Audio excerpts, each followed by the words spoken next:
Hello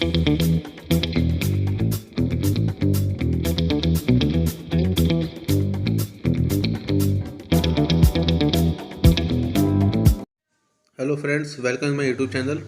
आज का जो टॉपिक है वो हमारा ई-वे बिल के लिए है, जो जीएसटी में इंट्रोड्यूस हुआ था।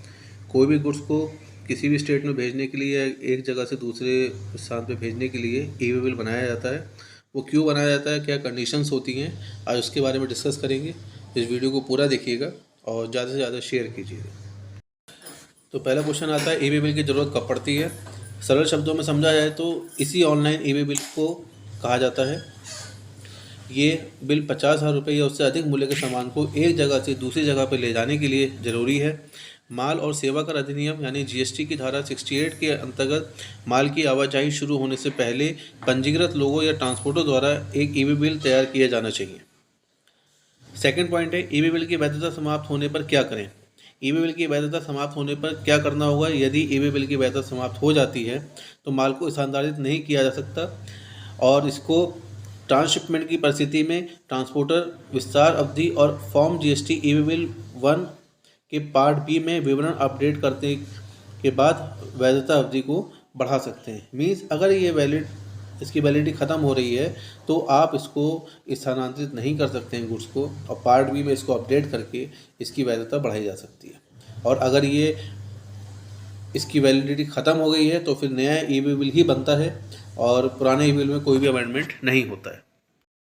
जीएसटी में ई-वे बिल कैसे बनाते हैं। आधिकारिक पोर्टल e-way-bill-gst.gov.in यानी ई-वे बिल लॉगिन पर लॉगिन करें और बाईं ओर जनरेट न्यू टैब पर क्लिक करें और स्क्रीन पर आपको ई-वे बिल जनरेशन की फॉर्म दिखाई देगा और आप स्टेप बाय स्टेप उसमें जो भी आपकी डिटेल है, आपकी गुड्स की डिटेल वगैरह उसमें फिल करके ई-वे बिल बना सकते हैं।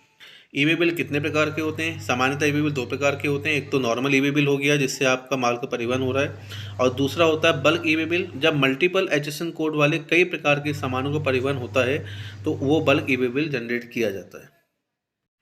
ई-वे बिल की वैधता कैसे बढ़ती है। ई-वे बिल की वैधता केवल ट्रांसपोर्टर द्वारा बढ़ाई जा सकती है यदि ट्रांसपोर्टर असाइन किया गया है तो। अगर ट्रांसपोर्टर असाइन नहीं किया गया है तो जो ई-वे बिल का जनरेटर होता है, जिसने ई-वे बिल बनाया होता है, वही उसको अपडेट कर सकता है। ई-वे बिल की वैधता समाप्ति समय से 8 घंटे पहले बढ़ाई जा सकती है। विस्तार के लिए कारण और जो भी रीजन होता है उसमें उसका कोड दिए होते हैं, वो आपको उसमें दर्ज करना होता है।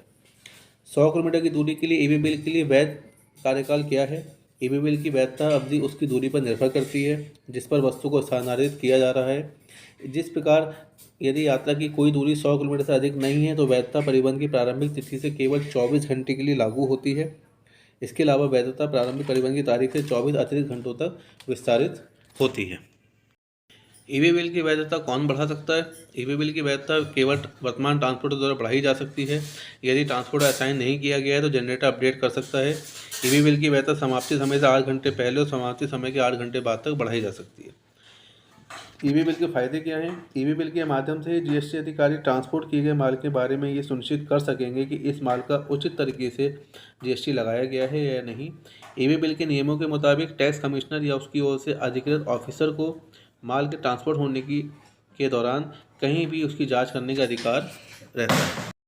तो आज के लिए ये एक टॉपिक था ई-वे बिल का। अगर आपको टॉपिक अच्छा लगा हो तो चैनल को सब्सक्राइब कीजिएगा और वीडियो को ज़्यादा से ज़्यादा शेयर कीजिएगा जिससे सभी तक ये नॉलेज पहुंच सके। नेक्स्ट वीडियो में आप लोगों से फिर से बहुत जल्दी मुलाकात होगी नए टॉपिक के साथ, एक नई नॉलेज के साथ।